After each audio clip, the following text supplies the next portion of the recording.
Architectural Builder Supply is pleased to present you with this recording of the technical question that is listed in the title of this video. This call may be monitored and recorded for quality assurance. University of Missouri as an architectural associate, and we do campus renovation projects.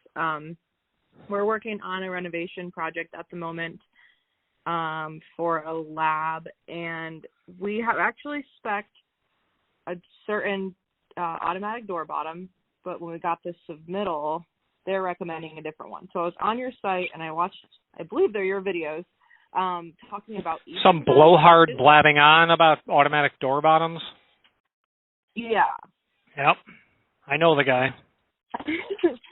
So they're really helpful, and I understand how they both function now, but now I'm just curious as to why I'd want to use one or the other. So one is the 420, and the other is the 412. So one is the surface, the one we spec'd was surface mounted, and the one in our submittal, which the contractor is recommending we use, is the 420, the concealed one. Why would you choose one or the other? Well, handicap compliance would be the first thing. You've got to make sure that if that is a situation where, handicap code the opening will be governed by, that automatic door bottom surface mounted would technically intrude into the space. So that would be a good reason. Keeping it concealed so that you don't see the material at all is certainly nice. And then after that, it might be, I would probably opt to use concealed as my first choice for the latter reason of those two. If I had a choice, why have exposed hardware? Surface mounted door bottoms do seem to take a beating as well, just with regular traffic. And they must be installed, not must, but in almost all instances, they're installed on the push side of the opening, so that may not be the ideal side. Right. I think the question is, why would you use either of those Pemko items compared to something of higher caliber? So what's better? Pemko is good, but you're looking at mid-grade material. So if that $50 price range is where you need to be in, then you're doing good. But if you want something that is substantially more robust, you would look at either something heavier duty from them, or you would just go to someone like Zero is the name of the company, Zero. They have extremely robust units, and it may not be appropriate for your application. They're larger, they're more expensive, but they do have the added benefit of what I just said. They have the added benefit of being, in my opinion, higher caliber, greater surface area that they will seal because they're physically larger, and they have anti-clanking technology in them, so they're quieter.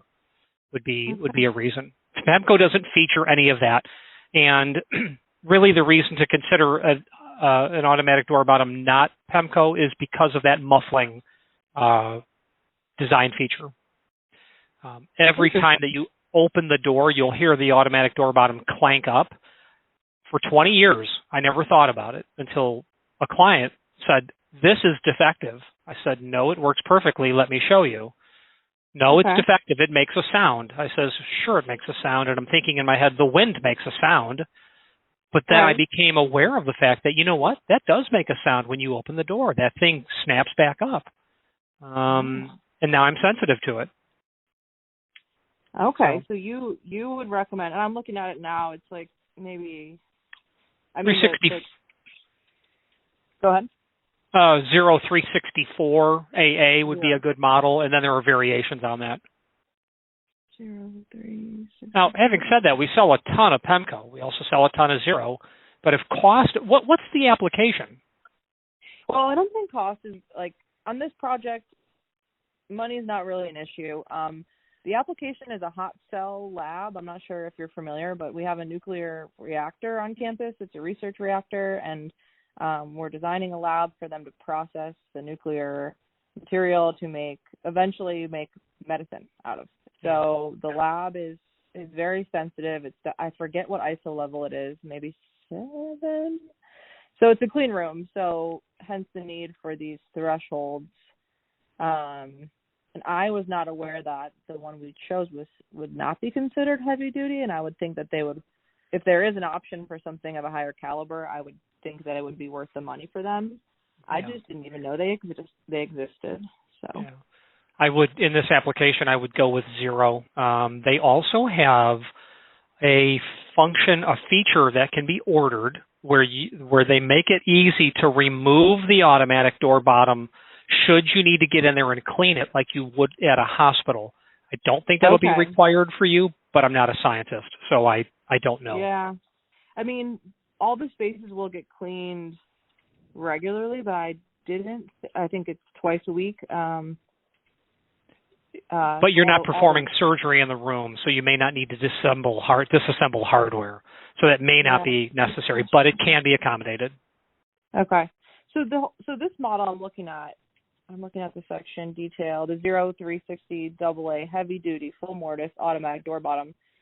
This is also concealed in that hollow metal frame. Is that correct? No, it's concealed in the door. In the door. In the door. Yeah. The frame like that. Yeah. Okay. Well, I think I'm going to propose we use this one. I like this one. So, yeah, awesome. Thank you so much. My pleasure. What else? Any other questions? I'm happy to blab on. That's it. But in the future, when I do, I'll make sure to give you a call. You were very helpful. So thanks very much. And I did enjoy the video. So I have a greater understanding of how these things work now. Sorry for the lack of brevity, and if I can help, let me know. All right. Thanks so much. Bye-bye. Take care. Architectural Builders Supply hopes you have enjoyed this program. Again, thank you for watching, and if you've enjoyed this video, please click thumbs up. Please subscribe and maybe even send the video to someone that you know. Thank you.